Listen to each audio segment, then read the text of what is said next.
welcome to another episode of Dress and Drinks. I'm Leon Wiebers, the host. I'm very excited to welcome you all here today to the Costume Society of America's session of Dress and Drinks in our webinar series, Conversations on Dress. Our speaker today, who I'm very excited to welcome to D&D, is Christina Johnson from ASU FIDM Museum here in Los Angeles. Christina received her BA in Art History from UCLA and her MA in Visual Culture Costume Studies from NYU. She's a Senior Curator at the ASU FIDM Museum here in LA, where she began her career as the Collections Manager in 2003.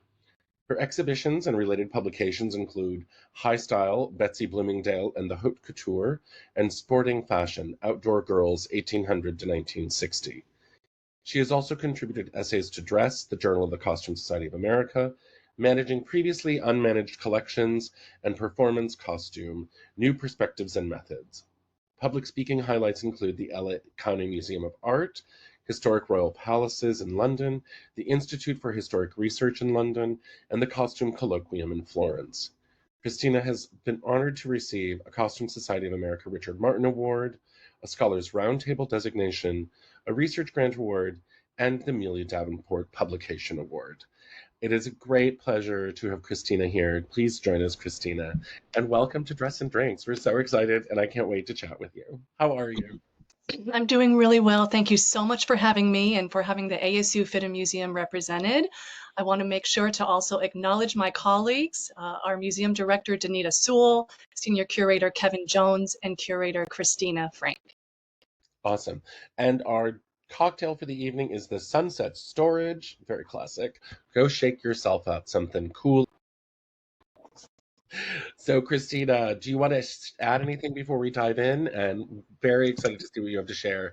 And I have lots of questions. We have not had a chance to touch base in a long time. It feels like forever. I know, I've really been looking forward to this. And I have 45 slides. I know we're on a time limit, so I'm going to try and get through them all. I thought maybe I would give a bit of history about our institution and then take it from there. Well, we are looking at the ASU California Center Grand in downtown Los Angeles, where you will find the ASU FIDM Museum galleries, our offices, and our storage.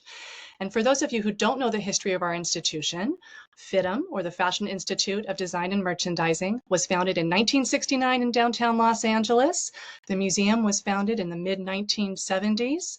Fast forward, and in the summer of 2023, ASU, or Arizona State University, purchased the building as part of an expansion of fashion education at Herberger Institute for Design and the Arts.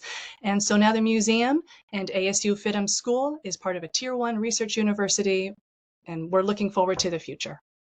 Fantastic. I know that's been a transition for you all. We've been talking over the time that it's happened, and it's really exciting that you're back up and running and doing exhibitions and all of that. And we'll talk about how to access the collection and all those things later. And here are some of our ASU FIDM students accessing the study collection. And the museum was really founded through the study collection, a hands-on collection representing 200 years of fashion history. Here is a Versace leather jacket from the late 1990s, which our students can handle. The study collection was cared for by library staff for many years, and in 2000, a museum-trained staff was brought on board, including our first curator, Louise Coffey-Webb. So this is a real special resource for our students to be able to examine these pieces, turn them inside out. They can do anything but try them on. Let's talk a little bit about the mission of the ASU FIDM Museum. We collect, preserve, and interpret fashion objects and support materials with outstanding design merit, fostering student learning, public engagement, and recognition of the creative arts and entertainment industries by providing access to the collections by various means. And this is a great pair of Jeremy Scott for Adidas shoes from 2015. These are in the museum's permanent collection. The permanent collection includes about 15,000 objects, dating from the late 18th century to right now. That's amazing. I wasn't sure how large the collection was. I know it's quite extensive. It's 15,000 garments and accessories, plus an additional 150,000 special collections items, including runway slides, magazines, photographs. Fantastic. That's fantastic.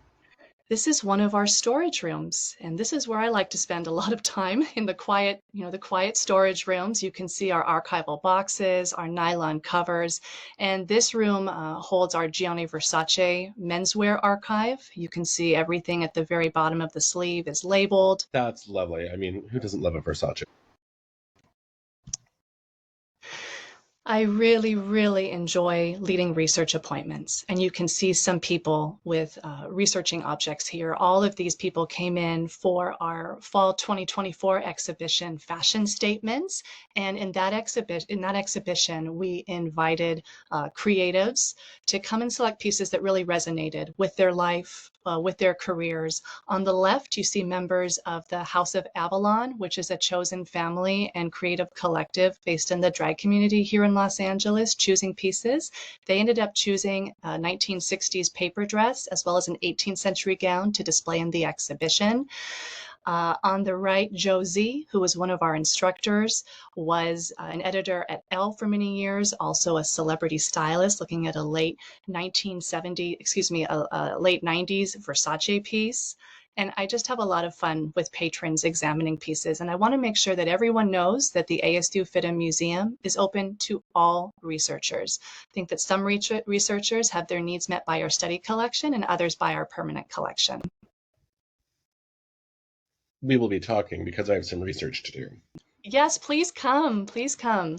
And this is a portion of the ASU FIDM Museum's galleries, and you can see fashion statements here, some of the pieces that were selected. And this was an exhibition that was team curated by everyone on staff at the museum, and it was just amazing seeing the pieces that these creatives selected.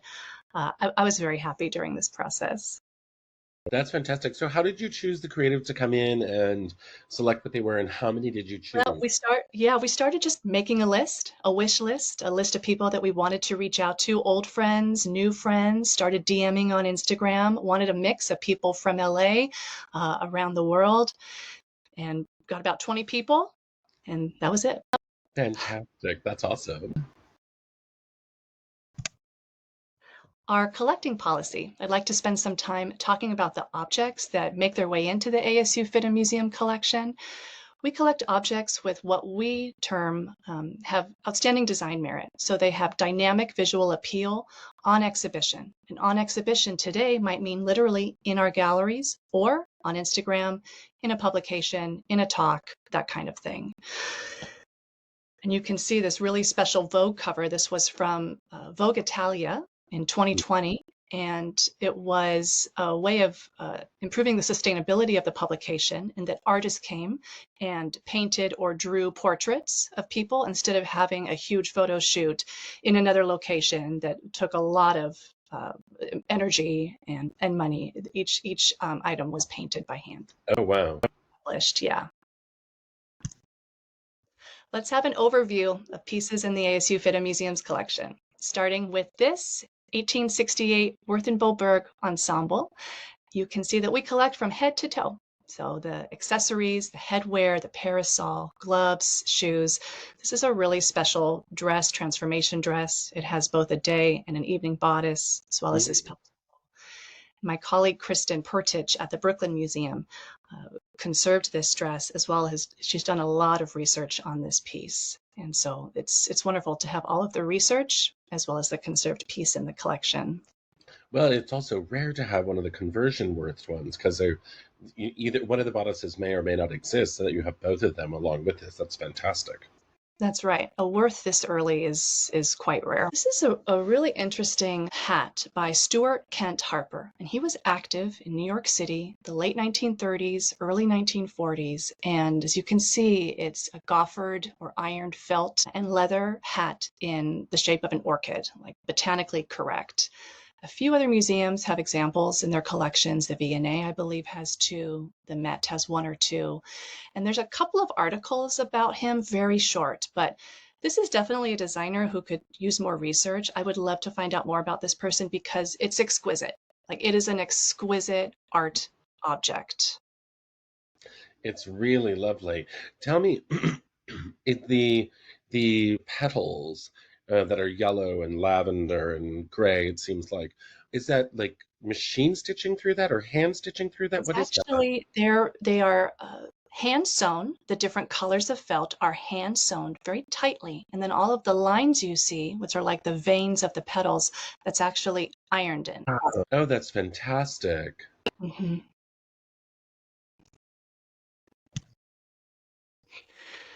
We also have special collections, and when objects, garments, accessories come into the collection, if the donor has photographs or ephemera related to those pieces, we like to take those in also. The young woman who wears the wedding gown at the center here, her name is Jean Kagigawa, and she sadly was incarcerated at Santa Anita Racetrack during World War II, along with her two brothers, her mother, and her father, because of her Japanese ancestry. And then they were shipped off to the Heart Mountain Incarceration Center in Wyoming.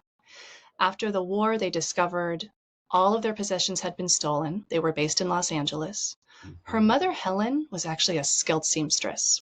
And she found work for James Galanos, a Los Angeles designer who opened his studio. It was either 1951 or 1952, and that's when she started with him. So when her daughter became engaged in 1955, James Galanos designed this gown. He donated the materials and he allowed Helen, her mother, to work on it during work hours. So when we got the call that she was ready to part with this wedding gown, you can see a detailed photograph of it on the side. It's a huge gown, and we have not had time to photograph it on a model. So a sneak peek here.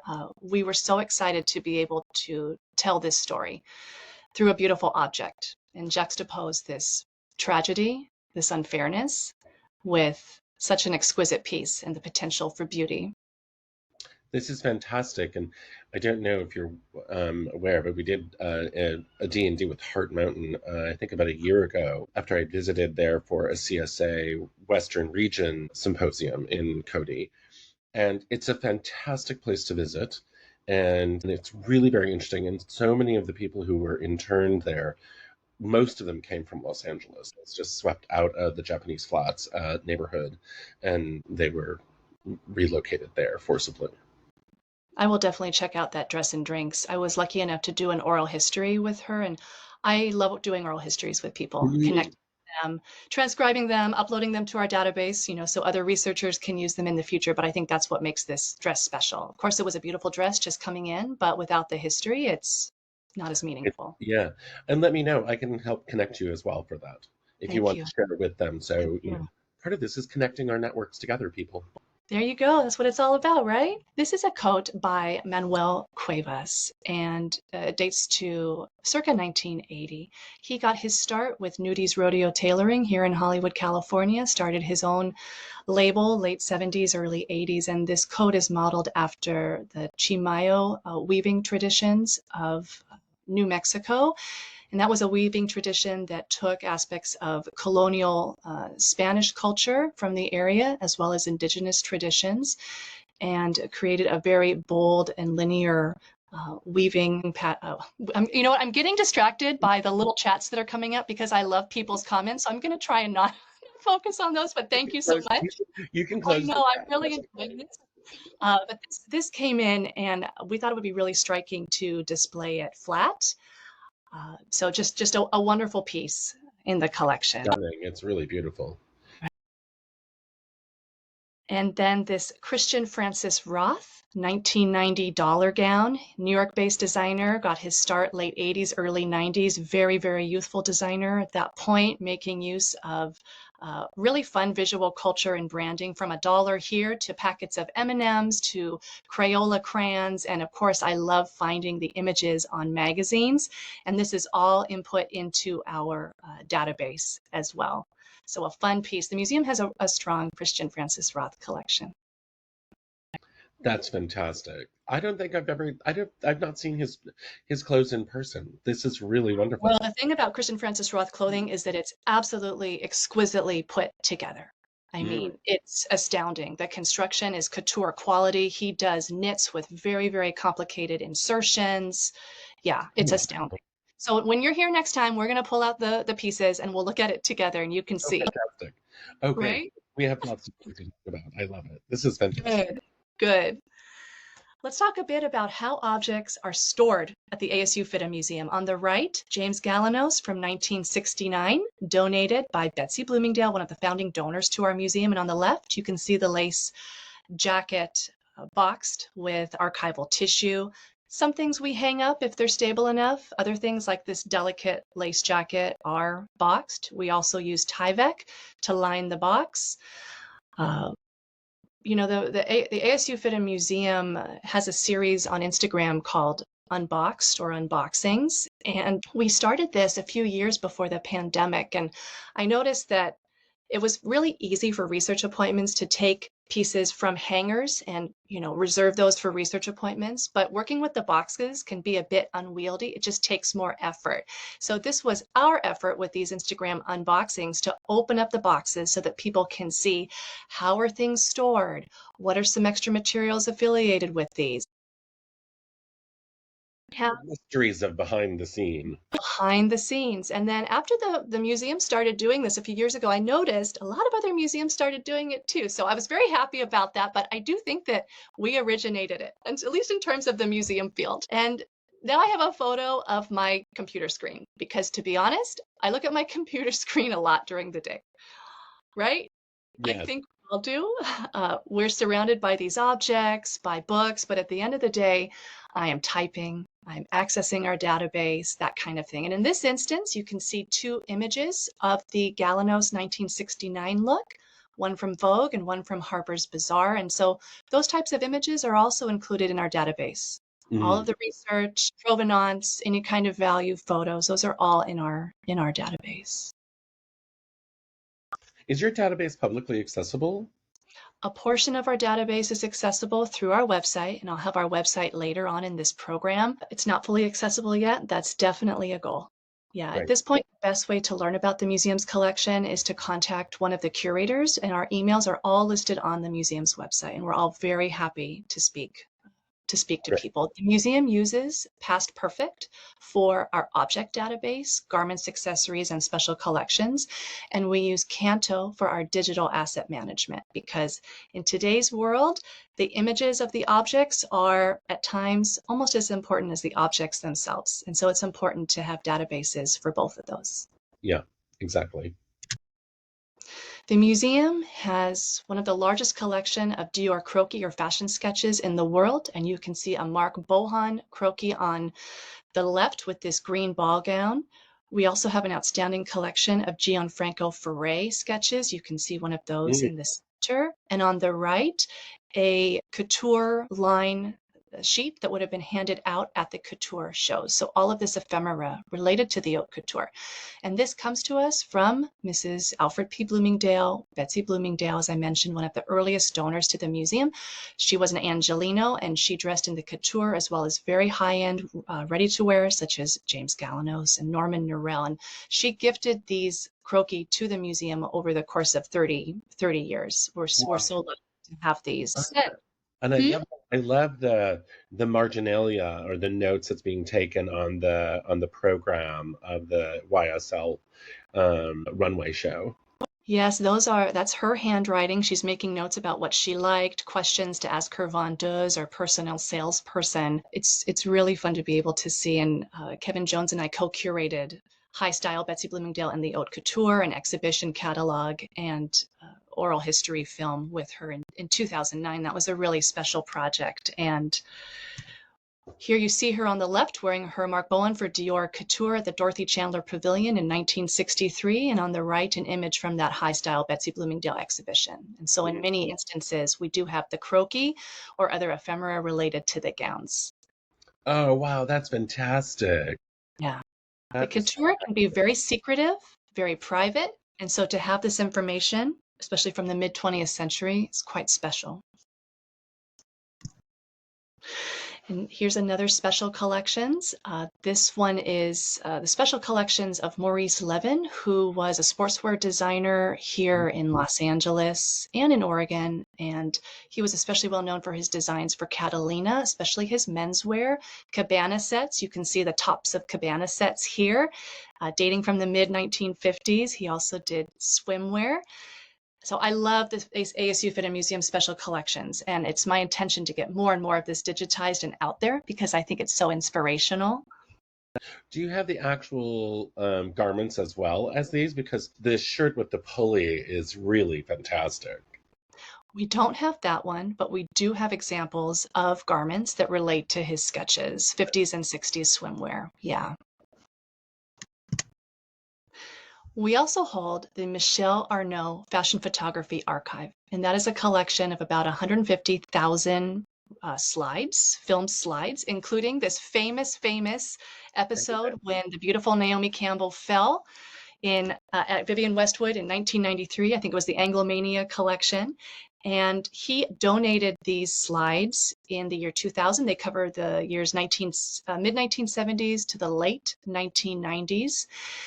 And it's just it's a remarkable collection where you can really see what these fashion shows were like. Oftentimes so different from today. And you can see people with real cameras. Like, what are those? Real cameras, not phones, right? What's real cameras and film? So that's a very, very important collection. And in many instances, we can relate them to pieces in our collection. They have been published, for example, in different series published by Thames and Hudson, like the recent Vivienne Westwood book. So a very special collection. Remember these photos when they came out in postcard form. They were amazing. Right? They were And you can see her. It's the entire little series, falling, getting back up, and still looking fabulous. So, yes. It was in 2017 that the museum acquired a collection of primarily 18th and 19th, some early 20th century pieces from the collection of Helen Larson. She was based in Whittier, which is an area here in Los Angeles. And she collected during 40s, 50s, 60s. She collected antique and vintage fashions. And she had a very close relationship with Doris Langley Moore, based in London, founder of the Museum of Costume at Bath. And Moore facilitated not only pieces from Moore's own private collection for Helen to purchase, but also pieces from auction houses like Christie's. And this is the era where everything was handwritten. Maybe there'd be some phone calls and telegrams, but it was all typed and handwritten. And so we have these remarkable records of auctions, private collectors, gossip, curator gossip that they would pass back and forth. We have a drawing done by Janet Arnold in the center here that was Helen also worked with Janet Arnold to catalog her collection, and this was an exhibition that was being planned at one of the stately manor houses. And then you have Helen Larson on the right here. So it was a really, really important collection, not only for the treasures it contained, but also because this is the story of a woman collecting fashion in the mid 20th century. And so it's not only the objects we acquired, but her papers, which are so important, and her photographs. That's amazing. This is fantastic. Okay, I am loving this drawing of Janet Arnold in the center. Right? Like, that is fantastic. That is just like we all, of course, know the pattern books and all of that, but this also reminds me of the design team known as Motley, which was contemporary to Janet Arnold and her research, and so like just the style of the drawing and the sketching and all of that. This is really fantastic. Preserving papers like this, letters, sketches, photographs, it's so important. I think about people working today, creatives, the emails they receive, the online drawing they do, the screenshots. Who's saving that? Not really anyone, right? And so to have these records, it's really important for our field, for the historiography of How are you fashion. saving those? Because they're like, oh, don't need it. Delete, delete, delete. Delete, delete, delete, delete. That's all I do. We have so many images on our phone. This is a very special piece from the Helen Larson collection to me, and it appeared in Doris Langley Moore's 1949 book, The Woman in Fashion. Some of us out there might look at that and say, oh no, this gown is being worn. Oh, that's horrible. Well, at this point, it was part of Doris Langley Moore's private collection, and so she had her famous friends, including the actress Vivien Leigh, wear them. This has a personal story for me because this was one of my favorite books growing up. I would go to the library every weekend, check out all the fashion history books from my local Santa Monica branch, quickly went through all of those, would go to downtown Los Angeles Public Library with my dad, went through all those books. This was one of my favorite images. And so when I saw the early lists of Helen Larson objects that were available for acquisition, and I saw Vivien Leigh, Woman in Fashion, was like, oh my gosh, what is this? Well, it turns out that Helen Larson purchased many of the pieces from the woman in fashion for her collection, and many of those did end up at the ASU FIDM Museum. And it was really special. I saw this for the first time in just a storage facility, like in a box. And so going through, I was going to see this dress when we went to that storage facility. We had a list of maybe top 10 items or something, and I saw it. And of course, I had only been used to a black and white image. That's it. And so to see it and to see this bottle green background and to see the beautiful polychrome embroidery and the ombre embroidery and the tassels, it was a really special moment. So let me ask you, because in the image, so the dress is it a shot green? Because I see the green in the sleeves, but the rest of the dress looks like it's on black. It's actually two colors. The sleeves are a different fabric than the rest of the dress, including the cuffs. Yeah, it does look original, but it's just two different fabrics. Oh, gotcha. Yeah. And that embroidery is just spectacular. I know. Really fantastic. Talking a little bit about curation, this is Inspired Eye, the Donald and Joan Damask design collection at the museum. This was the first exhibition I really curated on my own. This was in 2013 and, excuse me, it was in 2015. In 2013, they gave an amazing, amazing donation of vintage clothing, world dress, an amazing Cecil Beaton collection, Willie Maywald, lots and lots of different drawings, costume drawings, as well as books from their own private collection. You can see a photo of them here. And as I got to know them and knew I would be doing an exhibition, I thought, how can I bring all of this together, all of these very different objects? And when I went to visit them, I saw their bookshelf, and it really made an impression on me because I love books, right? And so I decided to redisplay their books. And there's plexi, so you can't actually take these books out, but it's a plexi display of their books, which are now part of the museum's library. And you can see some of these very different items, everything from Mm. a Scott Berry wedding dress, there's a Lacroix mesh top, there's a Prada blue paper top, traditional Chinese attire, as well as a Fortuny jacket. And we decided to invite them to give quotes about what this collection and all these materials could do for students, right? Because of course our students, everyone has access to this. And Joan gave this great quote that said, students should have their minds wide open to everything. Your output is only as good as your input. So bring mindfulness to what you're consuming visually, right? Make sure you fill your time with interesting and beautiful objects. It's a really special exhibition to curate. That's fantastic. That is so fantastic. I wish I'd seen this exhibit. And then it was this year that I mentored my first ASU FIDM capstone student. And this is Anna Hazen, and she utilized the study collection, specifically this 18th century bodice, in her exhibition, Fashioned Anew, a contemporary response to an 18th century bodice.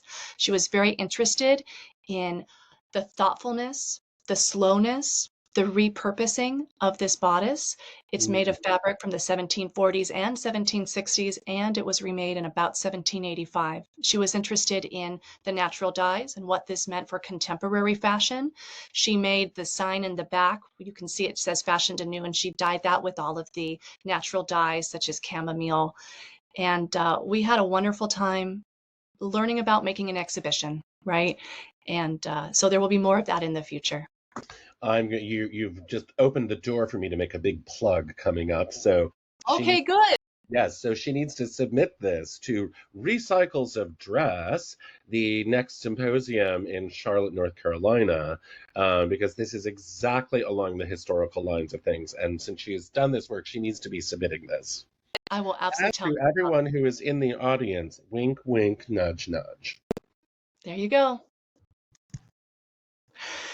The museum not only outputs our own exhibitions and publications, but we take real pride in supporting other authors, like the books you see here, A Dark, a Light, and a Bright, the designs of Dorothy Liebes, supporting Lee Wishner on that with some of the pieces from our collection, Dressing the Resistance by Camille Benda. The museum had a number of pieces represented in that, as well as Fashioning America. And you can see the Thames and Hudson book on the right. So we have objects and interpretations in some of those books and some of those aligned with exhibitions. Of course, we're very proud of our own exhibitions and exhibition catalogs. You can see the cover of Sporting Fashion, Outdoor Girls 1800 to 1960. Kevin Jones and I were co-authors and curators on this book, and this project examines the intersections of fashion and feminism over 160 years, talking about not only sportswear but spectator sport attire. Please be on the lookout for a revised edition of this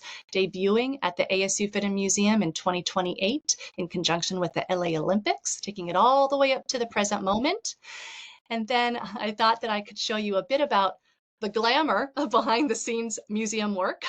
You can see on the right a photo shoot related to that project. There I am in my yoga clothes. Kevin is there, and then our photographer, Brian Davis.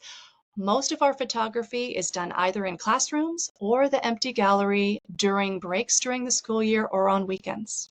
So it can take a while for us to do these projects. You can see what we look at, what the team looks at in terms of a dressed mannequin, all of the lighting, the gray paper, all of that. This ensemble represented picnicking from the 1890s. You might not think of this as innovative in terms of a modern understanding, but this is 100% cotton. It's a lightweight garment. The hem is slightly raised, which supports ambulation. We paired this with a pair of wire sleeve supports, which again allowed for air and circulation and movement. So it was cutting edge in the 1890s. And you can also see... And those sleeves are back again. Those sleeves are so back again. They sure are. Like a mutton t-shirt, you're killing me. Yes.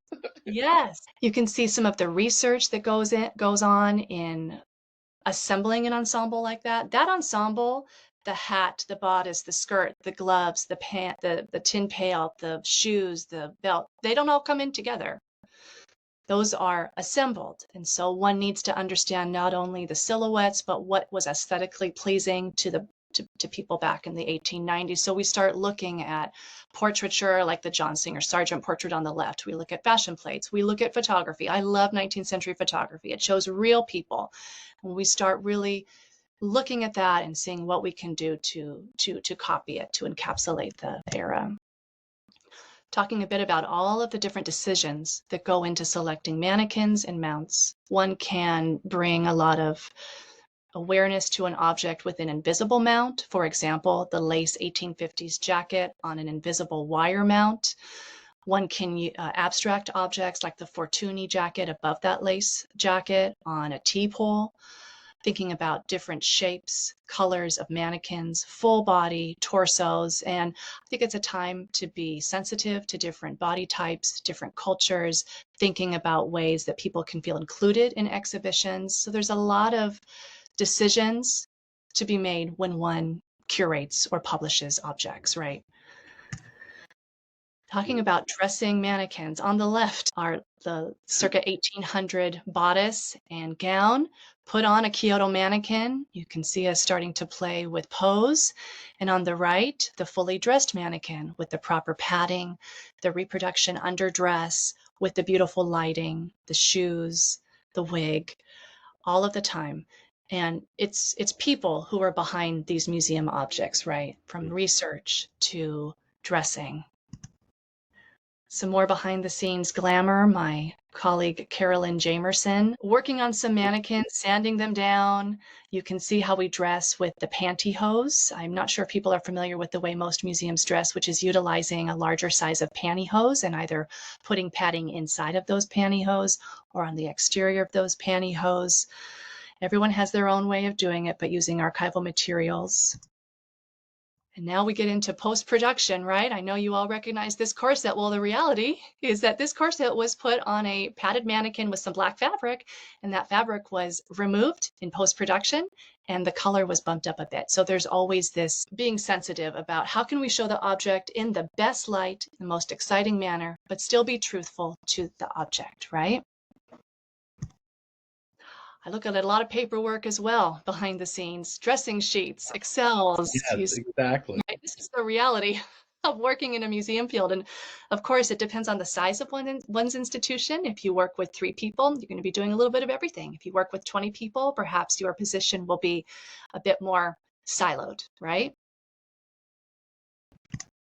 I wanted to talk a bit about this very special dress. This is Alexander McQueen. It dates to fall winter 2008-2009, and it's the Girl Who Lived in a Tree collection. And the museum commissioned this gown in 2010, just after McQueen's tragic passing.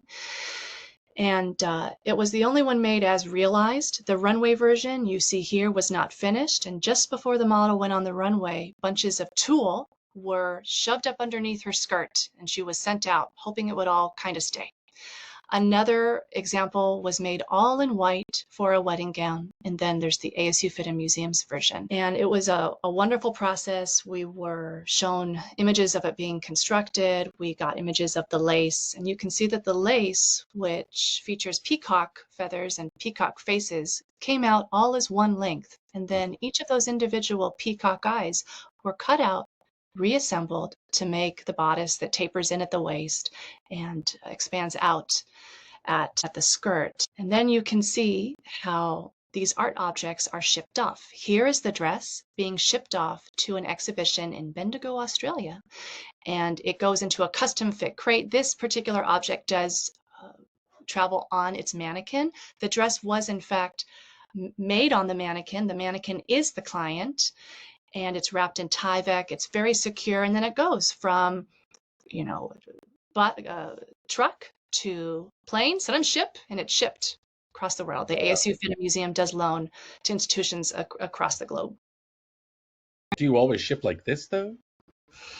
We often ship like this. If it's a large piece that stays dressed on the mannequin, it can be shipped in a custom crate. Most of the time, you'll see objects shipped like the earlier Galanos lace piece that was padded out with tissue and placed in an archival box. Those archival boxes, in turn, are placed in crates. Mm-hmm. I want to make sure to bring people's awareness to some exhibitions here in Los Angeles that the museum has loaned to, including the Dion von Furstenberg Woman Before Fashion exhibition, the Skirball Cultural Center. We loaned a number of pieces to that exhibition, and the fashion component being curated by Danita Sewell, totally awesome, at the Peterson, about 15 80s and 90s objects in conversation with some of the most spectacular and expensive cards that were produced during that era. So here you see from the back left an Issey Miyake Pau coat next to another silver Miyake ensemble, as well as a Miyake knit shell coat and a red Kamali parachute coat. And you can see all of the juxtapositions. I highly recommend this exhibition. It was a lot of fun. Is this up right now?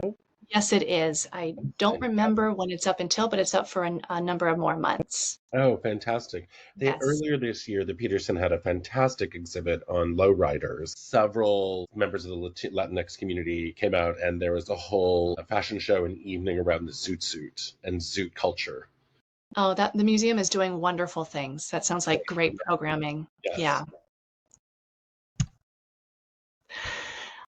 Coming up, thinking about exhibitions in the ASU FIDM Museum galleries, although I don't have an exact exhibition schedule to share with you yet, thinking about a show on the 90s, and specifically nostalgia as related to fashion during the 1990s. You can see a Vivienne Westwood ensemble here, and thinking about this really amazing era in which fashion was analog, right? This is the last era before the internet, before instantaneous images, and thinking about all of the publications that went along with this, and the self-expression that happened during this era, the different types that came out of this era. So thinking deeply about the 90s, possibly for the spring. The museum also holds an outstanding collection of Gilbert Adrian pieces, both fashion and costume pieces, doing preliminary research on a show on Adrian Original as well here in our Los Angeles galleries, so please stay tuned for that. The museum is launching a new membership-based support group, Friends of Fashion, and the first two events that we will hold in relation to that very exciting group are book launches, Marissa Meltzer's It Girl, as well as Elizabeth Dickinson's Claire McCardle. They will, on separate evenings, they will both be in conversation here. And Please stay tuned for more information about how to not only become a member of that group, but to be part of those really special events coming up this fall. I'd like to invite everyone to follow the ASU FIDM Museum on Instagram. And right now it is FIDM Museum. It's a place where we show objects from the museum's collection. We also keep people updated on programming. So we will be announcing the Friends of Fashion series shortly. And if you DM, you're probably going to get me or my colleague Christina Frank. So there are real people behind these Instagram and Facebook accounts. Please follow us and interact. We love that. Please be nice to us. There are human beings on the other side of that. There are real human beings in museums. I also would like to invite everyone to check out the ASU FIDM Museum's website, where you can find the curator's contact information. You can learn about upcoming exhibitions. You can access the portion of the database that is online. You can also learn about the ASU FIDM fashion program through our museum website.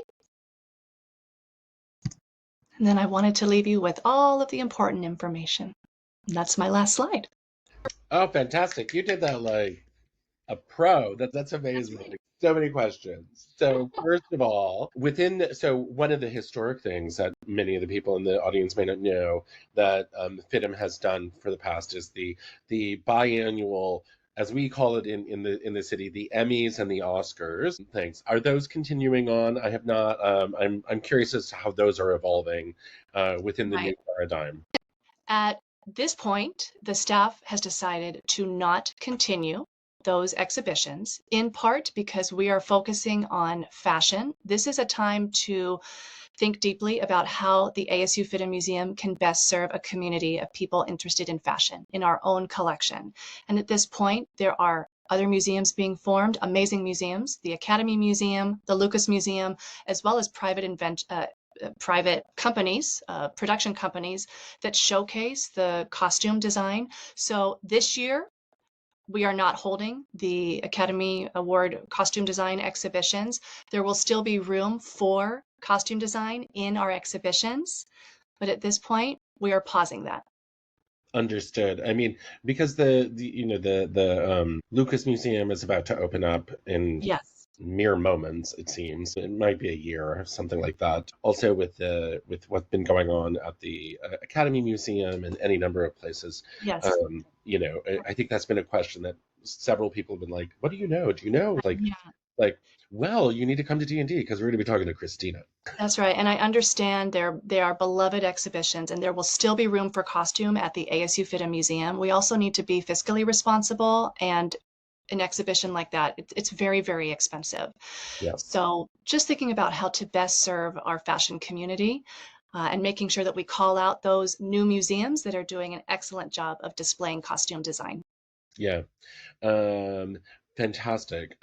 Now, the other question that I have, and this is a long ago, sort of a period of time, maybe this was a couple of years ago, there was this fantastic dress that was on exhibit at the museum that you were fundraising for to actually acquire the dress. I'm forgetting it. It was like Princess. Yes, I believe it was the Empress Josephine gown. And yes, we did purchase the gown. It is purchased, it is finalized.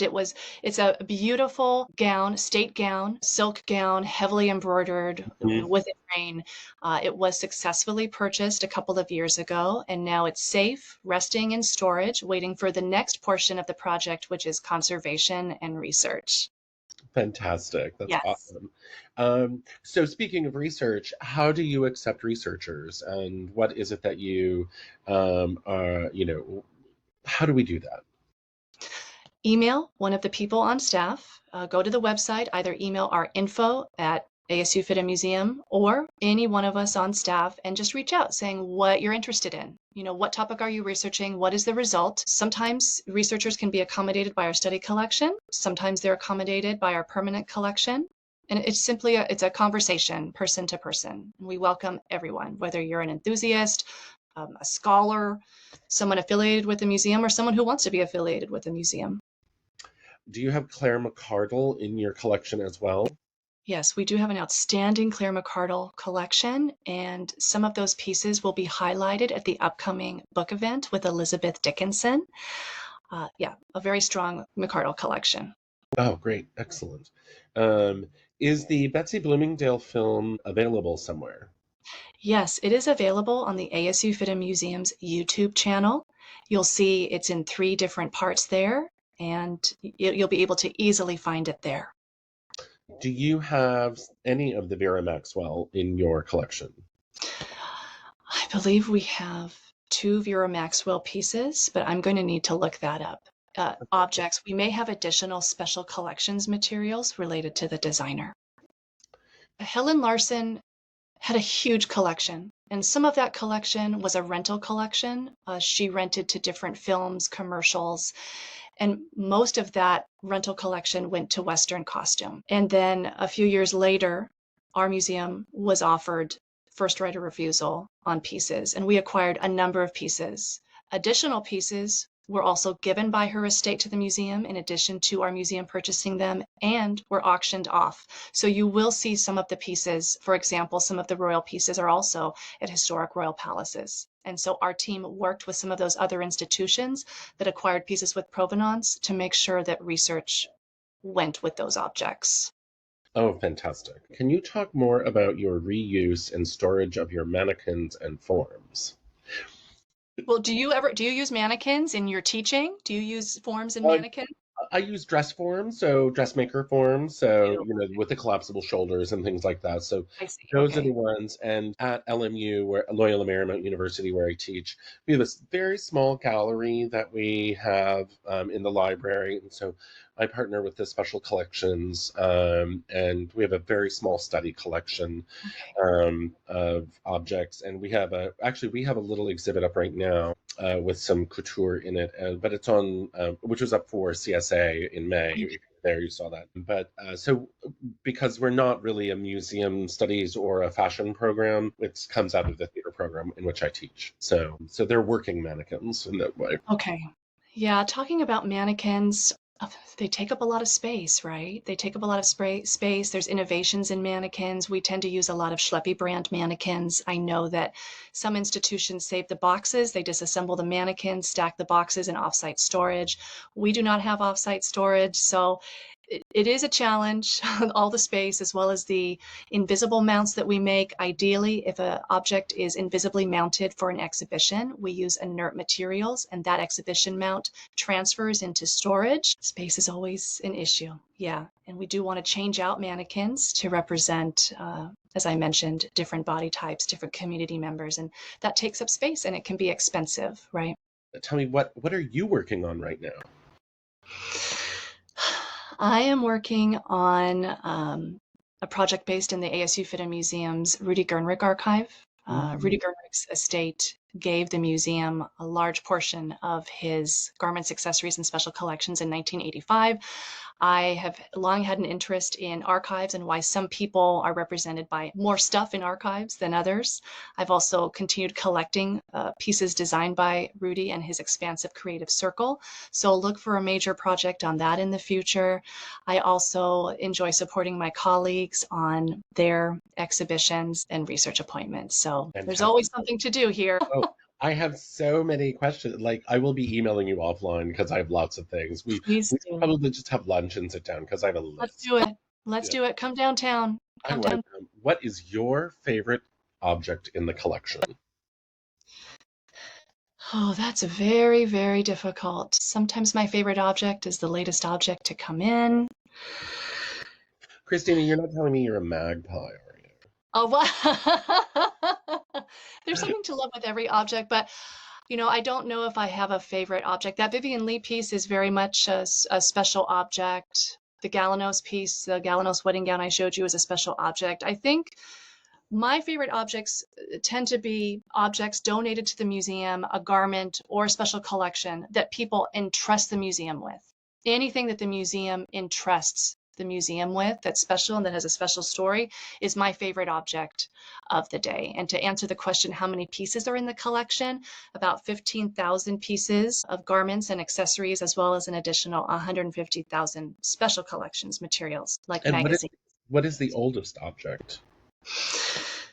We do have some Coptic textile fragments. Wow. We do have a red silk damask bodice from 1690, as well as a few earlier 18th century pieces. Mhm. Wow. That's amazing. I also am really fascinated. So how is it you're still collecting, obviously, you're still Yes. ingesting things. So how is it that you now, given space and all the things and whatever, I mean, I know that you have your mission, but what are Yes. you searching for? We typically aim to acquire objects for exhibition use, for the exhibitions that are being planned. And ideally, those pieces would be chosen as a team effort and would also fill gaps in the collection. Right now, we are hopeful to acquire a Willie Chavarria piece for a few different projects. We, of course, would like a Daniel Roseberry for Schiaparelli. Contemporary design, very important and something that we need to really collect. There is a list. I Right mean, now, we are focused on programming, but yeah, any kind of project-oriented acquisition. can we just say Daniel is doing such beautiful things to revive the House of Yes, Schiaparelli? everyone wants those objects. Exactly. Yeah, so smart, so smart. So smart, so inspired by Schiaparelli's. So inspiring. And the museum does try to post recent acquisitions on our Instagram. So again, please stay tuned there and come see our exhibitions in the future where we will have new acquisitions. Excellent. Christina, thank you so much for your time today.